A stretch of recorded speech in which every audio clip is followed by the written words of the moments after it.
How are you guys? Raw here and welcome to some more Gwent. So today we're looking through round 5 of the Gwent Challenger Tournament.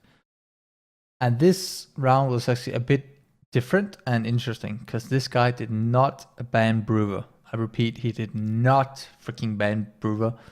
So he banned Dagon instead. And so yeah, I had to make a choice because I obviously also banned Dagon. So I had to make a choice what deck I thought he was gonna play. He played Morvan. I think he played Hansel as well. And then Brewer. Those are the 3 decks I think he played. So yeah, I decided that I thought he was gonna play Brewer. So I felt like Hansel is probably the best deck I have that's good against Scoia'teal. So yeah, I decided to go with Hansel, and he actually did not decide to play freaking, but you'll see. He decided not to play freaking Brewer. Hello? I did not, okay.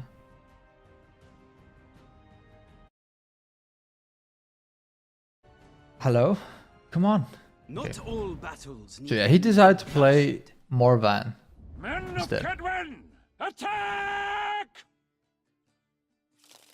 And I have no idea what faction actually the better one. I guess Hansel is a bit better, or is decent against Morvan, but I'm not completely sure because obviously he can steal the field medics and stuff like that. So yeah. But right now, one card we definitely don't want in our hand is obviously Roach. But I was just thinking here that we definitely did not want to promote in the beginning, but really unlucky that we got 2 field medics. But hey, could have been worse. Could have gotten like 2 promotes or something like that. That would be really bad. But yeah, I had no experience with playing against Morvan as Hansel, so I really did not expect, I had no idea what to expect. What he did right there was actually really good for us, because then we can resurrect that. Would have been something else if we had only one of the trebuchets in hand, but... Hop to it, knaves. But yeah, looking at it right now, it was really lucky that we actually drew field medics. 2 of them, because yeah, we only lost 1 of them, so that was really good for us. Really lucky.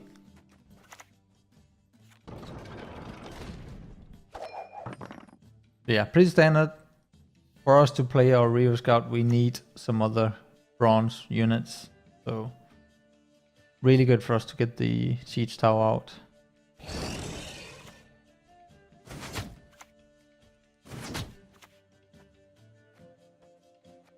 Him deciding to kill the siege tower is actually decent. Is completely fine for us, because then we can just play the field medic again and get even more value out of that.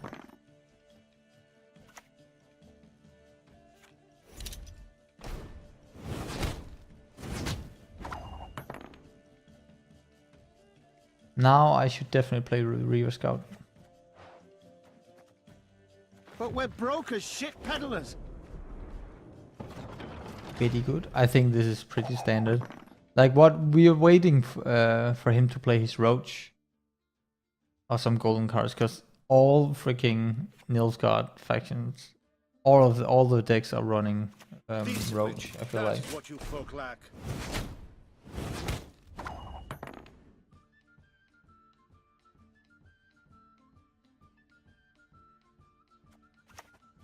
You want peace? Fight for it. Yeah, I think actually playing the lead ability there is decent. Like we really want to win the first round, so that's decent. Because if we invest way too much into round 1, we will have a hard time. Since we used all our medics already, we will have a hard time the other round. So unless of course we draw Shani or something like that, but can't really expect to draw her. So I think it's decent to play the lead ability there. just to secure the round.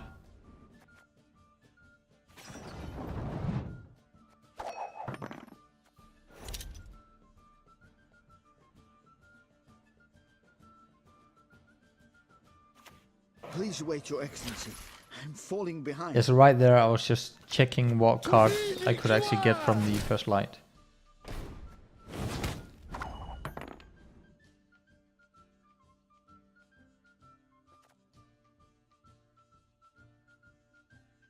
And I saw that I had, I think, 2 towers left, siege towers, right?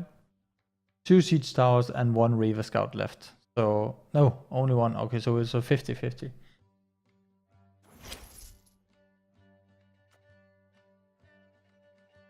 Are you wounded? Again?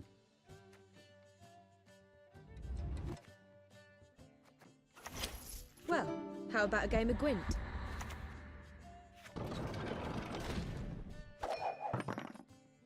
That was definitely decent for us.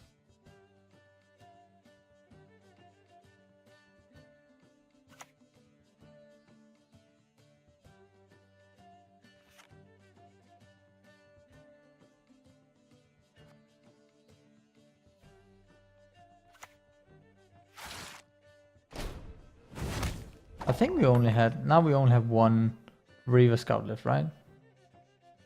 I think so. But we're broke Yeah. as shit peddlers.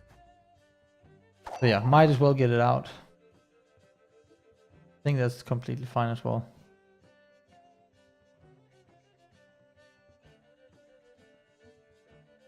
So the reason why I'm not playing promote here is that we have way more units than him so far, and we still have Yennefer. So if you promote that, obviously that's the safest thing to do, because if he was running another lacerate, then we would be really fucked. But I didn't really think he had more than 1 lacerate in hand, so There'll be nothing to a bit fear risky, when I'm but done with you. I think it's the right choice at least. And now we get insane value of our Yennefer. Please wait, Your Excellency. I'm falling behind. The only thing right now is that because obviously we have to play, if you want to commit to this round, we have to play the Borg now. I told you so, you idiot. So, and that's obviously a bit risky if he's running, if he does have House's Thunder or something like that in hand, because then he could just kill the tower, the siege tower, and then he will definitely win the round. So there's a bit of risk here, but I definitely think it's worth.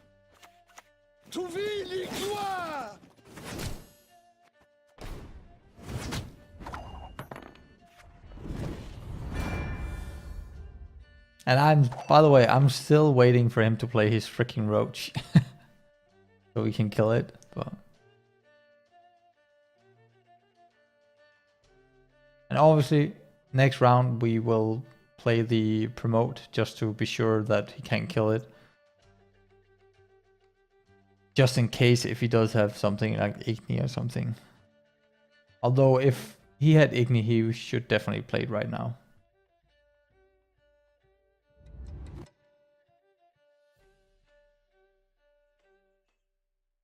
Just to make sure that I can't promote it or anything. Not all battles need end in bloodshed. There is no escape. Yeah, that was definitely really good from him. So look at that right now. He does have 3 8s on the board right now, which is amazing value for the Borg. So right now I'm just hoping that he can, either that my trebuchet is not hitting any of them, and that he can buff one of them or something like that.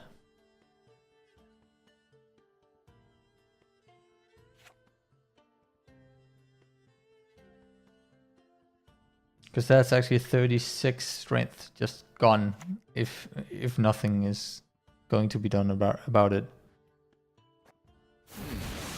An interesting choice.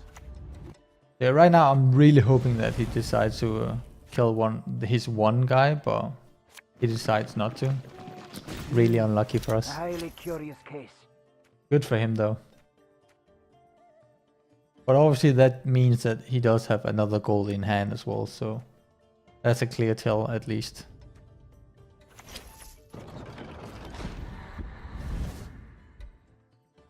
So right now, I can't really just pass, because I've committed to the round already, so we have to play this guy. Even though we really wanted to use it on Roach, there's no way we can't that we can pass right now.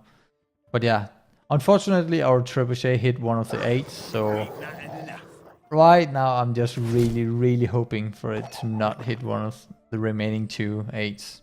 Well, the chances are on my side at least.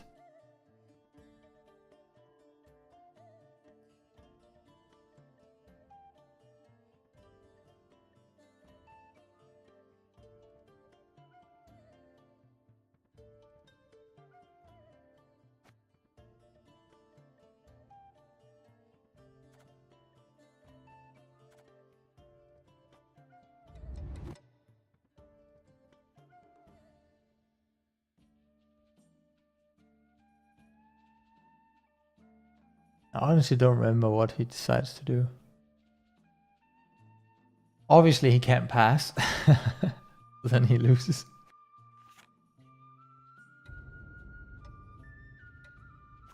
I shall do what I must.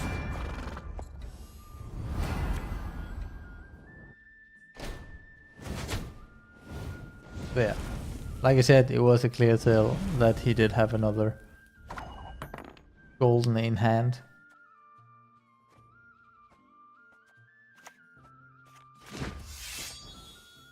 Right, the reason why I used it there was because I thought that we might as well go all in this round. But that was actually, like, that nearly fucked us up, because I had no idea that I completely forgot about that card, and that actually nearly fucked us up. But yeah, luckily we got the last raid, and that actually had a lot of value. So that was definitely good for us.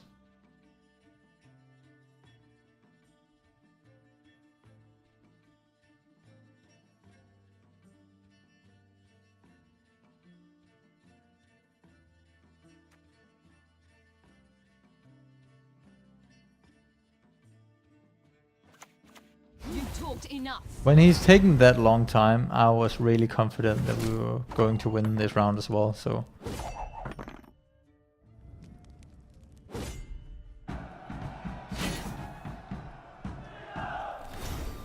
I think... By the way, if he had played in another... The other way... The last golden... Or the second last golden card he played... Had he played that before Kahir, I think he would have won, right? Because I would only have gotten the promote of that. Yeah, I think had he played the other way around, I think he would have won that round as well. So that was definitely lucky for us that he didn't.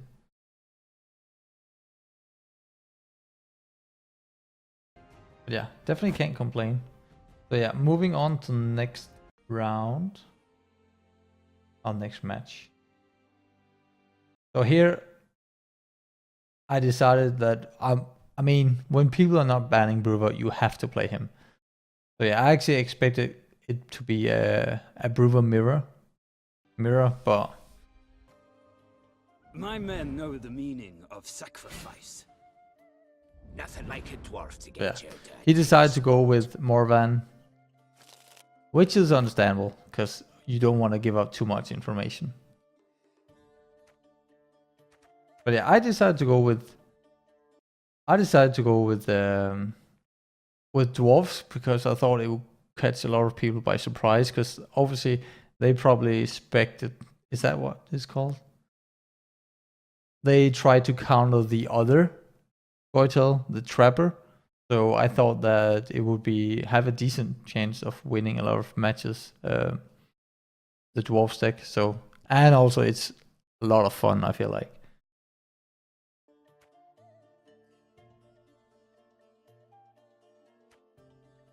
Right now I know that I have the, what's it called? The eye or whatever it's called, where you draw the the high strength minion in your deck. So I was thinking about just discarding Yarpin, but then it will gain a lot more strength, and that's good because he will carry over to the next round as well. So obviously, and also you thin out the deck. Yeah, pretty standard opener. Use this guy so you can buff up all your dwarves. Except Sultan, obviously. Please wait, Your Excellency. I'm falling behind.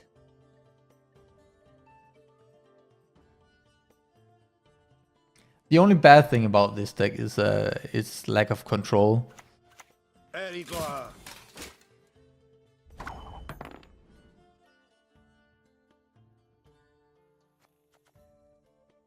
I'm a dwarf of business. I think this is decent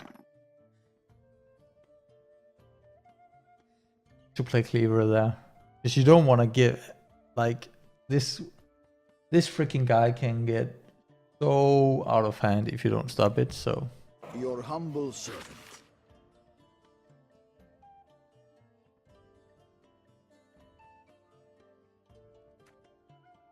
and also with the dwarf deck, what you have to remember is that you really want to win both first and second round, because that's all their strength, or that's how I like to do it at least.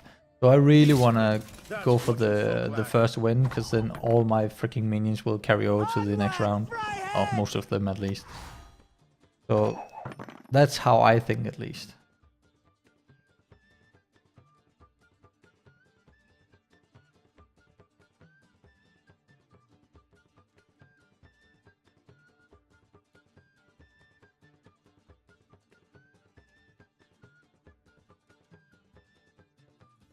But yeah, compared to other decks, the Dwarves decks, you don't really have to think as much, at least.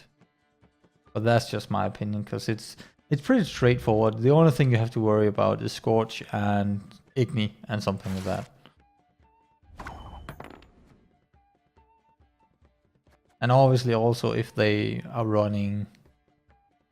I've got his name from Nilfgaard, the guy just like Cleaver, but better version of him. I've got his name. Yeah, guys like that you have to worry about as well, obviously. So you don't want to put all your strength in one minion, obviously.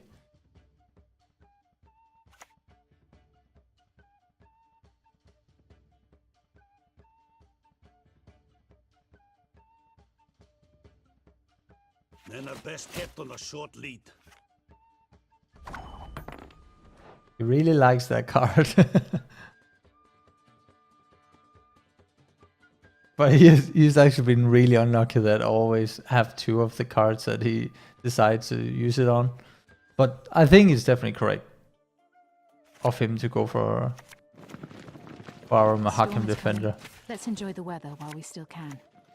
Everything all right? There was definitely a good chain we just had there.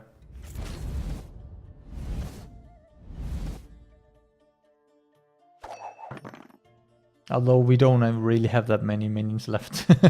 I think we only have one of the dragoons Your left. humble servant.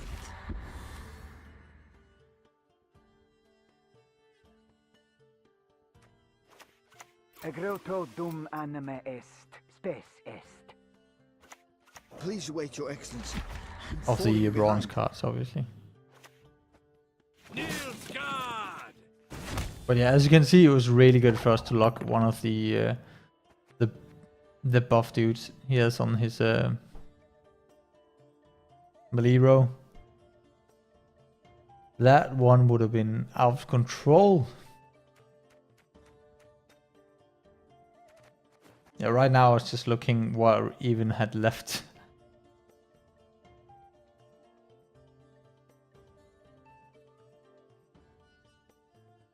But yeah, both Scoia'teal and Nilfgaard are actually really good at thinning out the deck. I was just double crossed, that's what I meant. But yeah, I was thinking about playing Ida as well if he had something that could fuck this up, but I decided that I might as well risk the biscuit.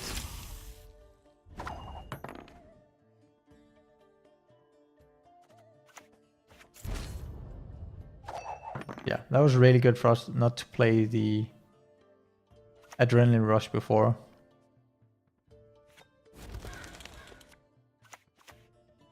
Sometimes I've had about Right here, I was so freaking confused. Like you can see as well, I was about to play card, but then I looked like, what the fuck? Didn't he just use his freaking card? As you can see, he's hovering over the guy as well. So he probably was fairly confused as well. I honestly, right here, I have no idea if, like, obviously it was changed. So I think I have no idea if that's a bug or if it's something that's supposed to happen. I mean, it makes sense that it just removes the chains.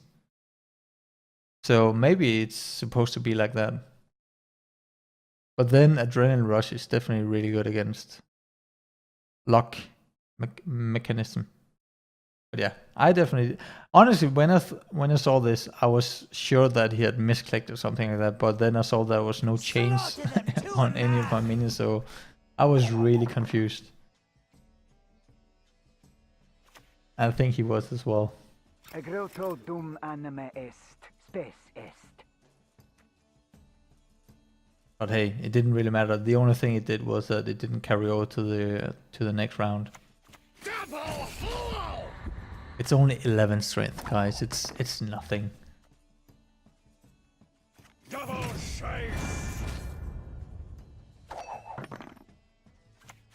My men know the meaning of sacrifice.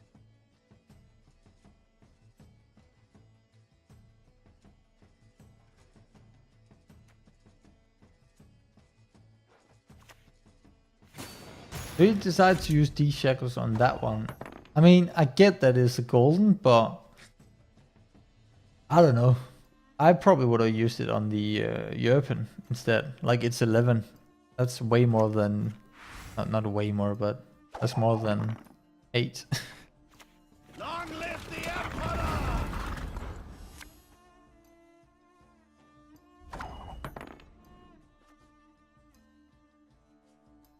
Water is the poison.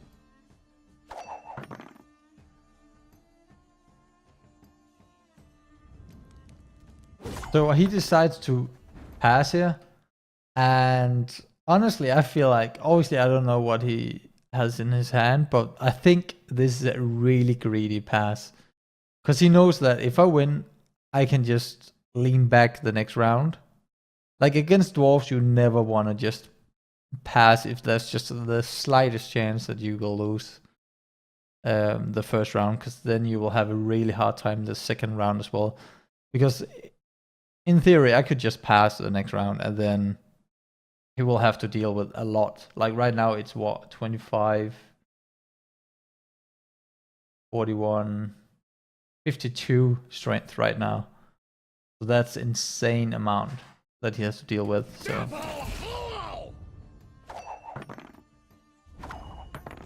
yeah, and we actually got that win. So that was definitely really great of him. Obviously, I have no idea what he had in hand, so.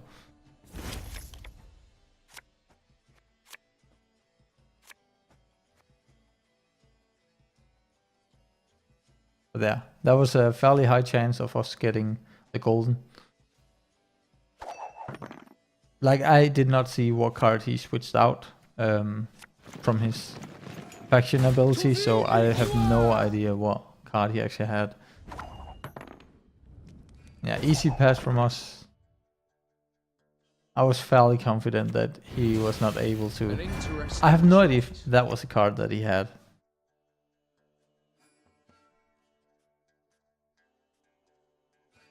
Because I have no idea if he used his faction ability on that. But if he did have Vilgeforth in hand before, he should definitely have used it. But I get where he's coming from. I can be a bit greedy sometimes as well.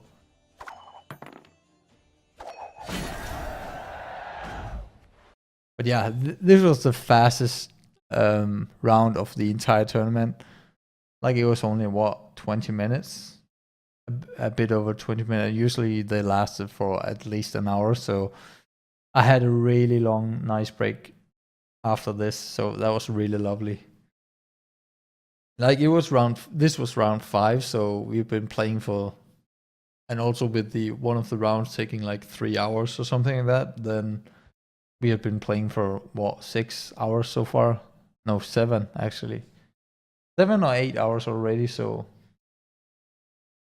yeah, that was a fairly long time so far. And you, like right now, this was the point where it started getting like tiring as well. Like you weren't really like 100%. So that was also something that you have to take into consideration. But yeah, definitely a good round for us. But yeah, thank you so much for watching, guys. If you did enjoy watching, you can help me out by liking the video, perhaps share with your friends, and obviously subscribe to my channel. Remember, guys, when I hit 1,000 subscribers, I will do a nice giveaway. So yeah, you can look forward to that. But yeah, until my next video, I hope you will have a fantastic day. Adios.